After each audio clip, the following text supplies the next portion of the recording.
कि हमारे पास खिलाने के लिए अनाज नहीं है, आपके पास उड़ाने के लिए हेलीकॉप्टर है, लेकिन खिलाने के लिए अनाज नहीं है। माननीय प्रधानमंत्री जब आए बिहार, तो फिर से हम लोगों को कश्मीर ले जाने का प्रयास किया। ऐसा है, कश्मीर से ही तो पैदल चल करके बिहार आए थे। उत्तर प्रदेश के मुख्यमंत्री जी आए और बड़ा बड़ा भाषण दे करके गए।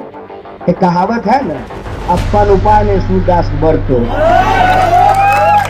अपना राजकाज संभाल नहीं रहा है, हम लोगों को आकर के ज्ञान दे रहे हैं। साहब, कान खोल करके सुन लीजिए, ये बिहार की जनता है और बिहार का इतिहास ये है कि हम जब जब आते हैं अपने पर, तब तक लोगों के दांत खट्टे करते हैं, उनको छक्के छुड़ाते हैं।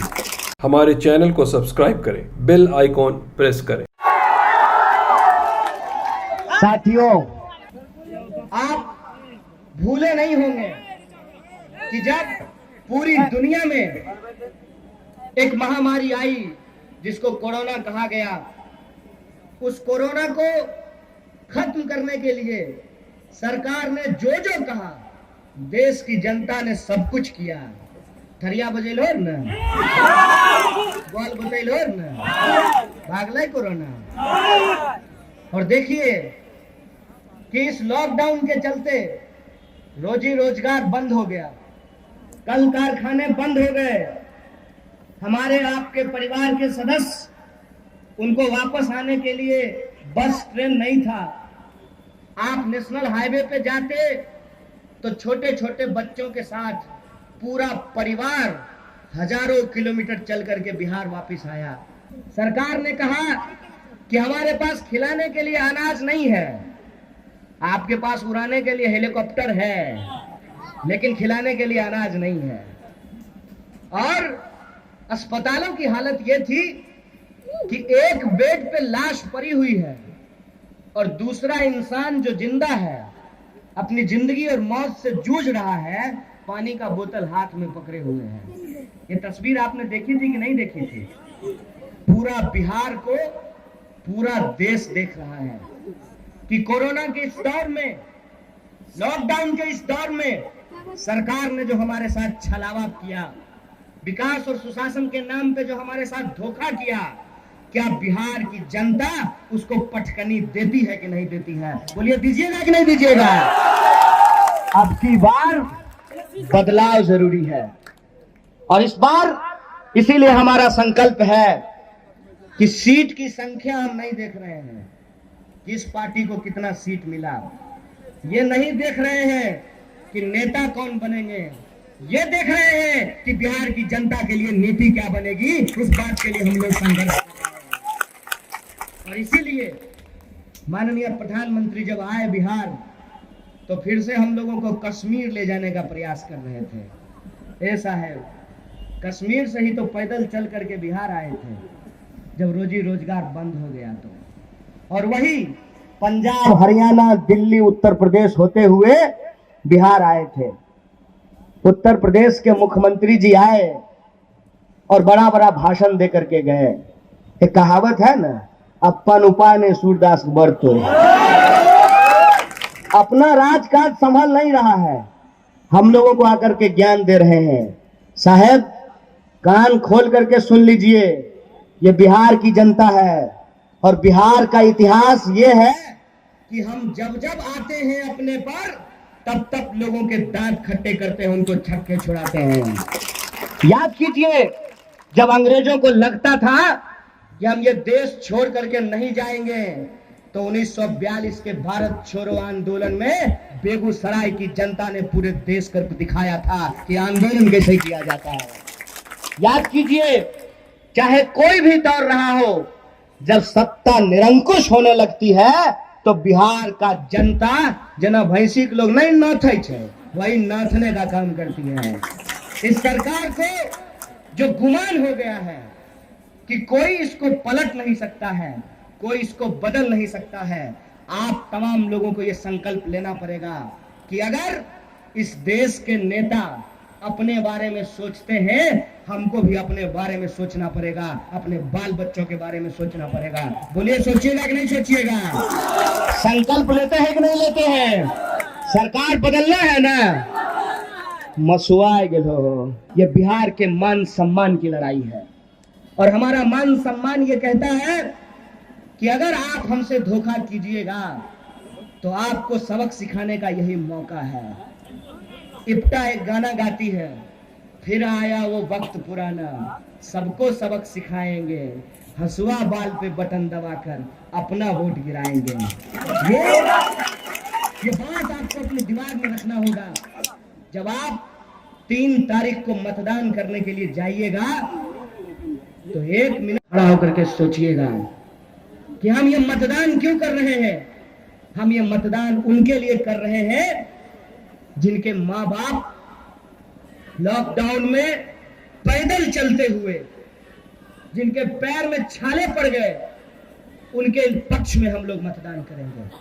जब आप 3 तारीख को मतदान करने के लिए जाइएगा तो आप सोचिएगा कि हमारे बच्चे जो इंजीनियरिंग करके, ITI करके, पॉलिटेक्निक करके, BA करके, BSc करके, MA करके, PhD करके अपनी डिग्री लेकर के नौकरियों का इंतजार कर रहे हैं, उनके भविष्य के लिए मतदान कीजिएगा।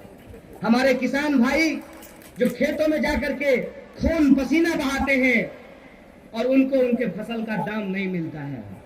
एक उदाहरण सोच करके देखिए, आपका मकई का न्यूनतम समर्थन मूल्य आपको नहीं मिलेगा, लेकिन आपके मकई से जो मकई का उजड़का लावा होता है ना, अंग्रेजी में उसको पॉपकॉर्न कहते हैं। वही सिनेमा हॉल में जब आप पॉपकॉर्न खाइएगा तो 250 रुपया का पैकेट मिलता है, 5 ग्राम। लेज का चिप्स का पैकेट देखे हैं, ऊपर से फुला रहता है, अंदर में 4 गो चिप्स रहता है। वही ये सरकार है, वही ये सरकार है कि आपसे आपके चीजों को सस्ता लेती है और आपको आपके जीवन की जरूरत की चीजें महंगा देती है। ये व्यवस्था हम बदलना चाहते हैं। वो चाहते हैं कि फिर से हिंदू मुसलमान करें। हम कहते हैं कि हिंदू मुसलमान नहीं होने देंगे। आप इधर उधर की बात कीजिए, आप धर्म के नाम पर, जात के नाम पर लोगों की लड़ाने की कोशिश कीजिए, हम रोजगार के नाम पे लोगों को इकट्ठा करके दिखाएंगे। ये सवाल हमारे सामने है। जब हमारी ही यूनिवर्सिटी की पढ़ी हुई माननीय मंत्री साहिबा कह रही थी कि पूरे बिहार को फ्री वैक्सीन देंगे, तो हमको अपना दिन याद आ गया। जब हम स्कूल में पढ़ते थे तो 50 रुपया दिहाड़ी पे घर घर घूम करके पोलियो का ड्रॉप पिलाते थे। बताइए, उस वक्त का सरकार भी अगर कहता कि नहीं हम बिहार को फ्री देंगे और बंगाल से पैसा लेंगे, तो आपको अच्छा लगता सुनने में? ये झूठ क्यों बोला जा रहा है? ये धोखा क्यों दिया जा रहा है?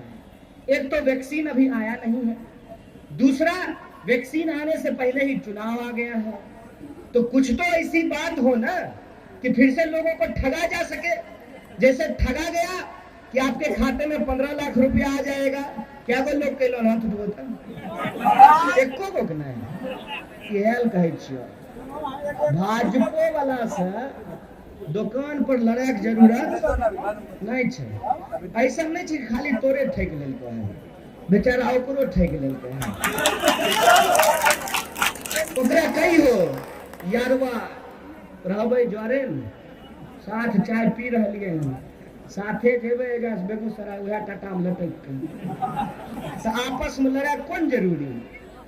और ये बात मैं जोर दे करके आपको कहना चाहता हूँ, कुछ हमारे साथी बदलाव की उम्मीद में जोश से लबरेज हैं। मैं आपके जोश को सलाम करता हूँ और सरकार के प्रति गुस्सा भी स्वाभाविक है। अगर हम ही आज जो है लंबा लंबा भाषण दे दें और कल को सरकार बने तो अपना ही संकल्प पत्र अगर हम भूल जाए तो हमको भी गाली पड़ेगी। ये बहुत स्वाभाविक बात है। लोकतंत्र में असली मालिक जनता है और जनता के सवालों को जो सरकार पूरा नहीं करेगी, चाहे ये सरकार हो या वो सरकार हो, तो उसके प्रति गुस्सा होना स्वाभाविक है। लेकिन गुस्सा का ये कतई मतलब नहीं है कि हम अपने जोश का इस्तेमाल कहीं और कर दें, जोश में होश खो दें। जोश में होश खोने की जरूरत नहीं है। मैंने कई जगह ये घटनाएं देखी कि सत्ता पक्ष के नेताओं के साथ धक्का मुक्की हो रहा है, स्वाभाविक बात है, लेकिन उनके साथ क्या धक्का मुक्की करेंगे? उनका बेचारा का क्या वैल्यू है? विधायक सब के ना एगो चौकीदारों इतना वैल्यू नहीं बचले है। हम सच बात बता रहे हैं आपको। विधायक अगर फोन करे थाना प्रभारी को, कहेगा रखिए बाद में बात करेंगे। ये हम थाना प्रभारी का बात बोल रहे हैं। डीएम को तो छोड़ दीजिए, एसपी को तो छोड़ दीजिए, डीजीपी को तो छोड़ दीजिए। ऐसा क्यों हुआ है? ऐसा इसलिए हुआ है कि जब विधायक जनता से वोट लेकर के अपना ईमान बेच देते हैं तो उनका रुतबा चला जाता है। किसी भी लोकतांत्रिक प्रक्रिया में नेता की ताकत जनता होती है, और जिस दिन नेता जनता से कट जाए उस दिन ब्यूरोक्रेसी उसका सुनना बंद कर देती है। और यही स्थिति आज जनप्रतिनिधियों की हुई है, क्योंकि नेता को जनता अपने आंख से देख रही है कि कैसे हम वोट देते हैं, और चुन करके जब जाता है तो पटना पहुंच करके, दिल्ली पहुंच करके कोना कोना खेलना शुरू कर देता है। आप देखिए कि कैसे चुने हुए विधायकों को कैदी की तरह बस पे बिठा करके इस होटल से उस होटल घुमाया जाता है। इसीलिए जब आज हम आपके बीच आए हैं तो पूरी जिम्मेवारी से ये बात कह रहे हैं कि अगर आप सूर्यकांत जी को जिताइएगा तो कम से कम आपको होटल होटल इनको आप घूमते हुए नहीं पाइएगा। किसी भी पार्टी के पास, किसी भी संगठन के पास, किसी भी खाते में इतना पैसा नहीं जमा हुआ है कि लाल झंडे के सिपाही के ईमान को खरीद ले।